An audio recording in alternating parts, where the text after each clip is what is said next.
কি গো সোনা, তোমাকে একটা কথা জিজ্ঞাসা করব? হ্যাঁ করো, কি জিজ্ঞাসা করবে? বলছিলাম কি, তোমার বাড়ির লোক যদি আমাদের বিয়েতে রাজি না হতো তাহলে তুমি কাকে বিয়ে করতে? এই মেরেছে রে, আবার ওই আলবাল প্রশ্ন করা শুরু করেছে। না, ভেবেচিন্তে উত্তর দিতে হবে, নাহলে কপালে চোদন আছে। কি হলো কি, তুমি চুপ হয়ে গেলে কেন? প্রথমত আমি আমার বাড়ির লোককে রাজি করাতাম, তারপর তোমায় বিয়ে করতাম। কিন্তু বিয়ে আমি তোমাকেই করতাম।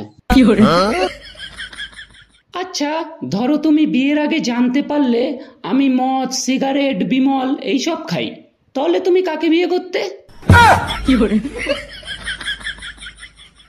এই গার মেরেছে, এবার কি বলি? লেওরা, কোথা দিয়ে যে পায় এরকম আলবাল প্রশ্ন, কার বালে জানে। কি হলো, তুমি আমায় কিছু বললে? কই না তো, আমি তো কিছু বলিনি। তাহলে আমার প্রশ্নের উত্তরটা দিচ্ছ না কেন? প্রথমে আমি তোমার ওই খারাপ অভ্যাসগুলো সব ছাড়াতাম, তারপর তোমায় বিয়ে করতাম। কিন্তু তোমাকে ছাড়া আমি কাউকে বিয়ে করতাম না। আচ্ছা বেবি, ধরো তোমার আর আমার কখনো দেখাই হয়নি, তাহলে তুমি কাকে বিয়ে করতে?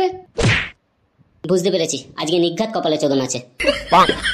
না, চোদন খাওয়ার আগে কিছু একটা বলে এখান দিয়ে কেটে পড়ি। কি হলো বলো না, তুমি চুপ হয়ে গেলে কেন? দেখো, প্রথমে আমি তোমাকে খুঁজে বার করতাম, তারপর তোমায় আমি বিয়ে করতাম। কিন্তু তোমায় ছাড়া আমি কাউকে বিয়ে করতাম না। শোনো না, আমি একটু বাথরুম থেকে আসছি, আমার খুব জোর পটি পেয়েছে। শোনো না, তুমি আর একটা প্রশ্নের উত্তর আমাকে দিয়ে যাও, তারপর তুমি যেখানে খুশি সেখানে যাও।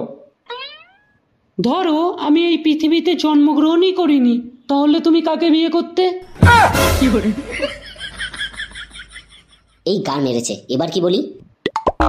জন্মগ্রহণই যদি না করে তাহলে লাউরা বিয়ে করবো কি করে? কি হলো বলো বলো, এই প্রশ্নটার উত্তর তোমায় দিতেই হবে। তাহলে হয়তো বাধ্যতামূলক আমাকে অন্য কাউকে বিয়ে করতে হতো।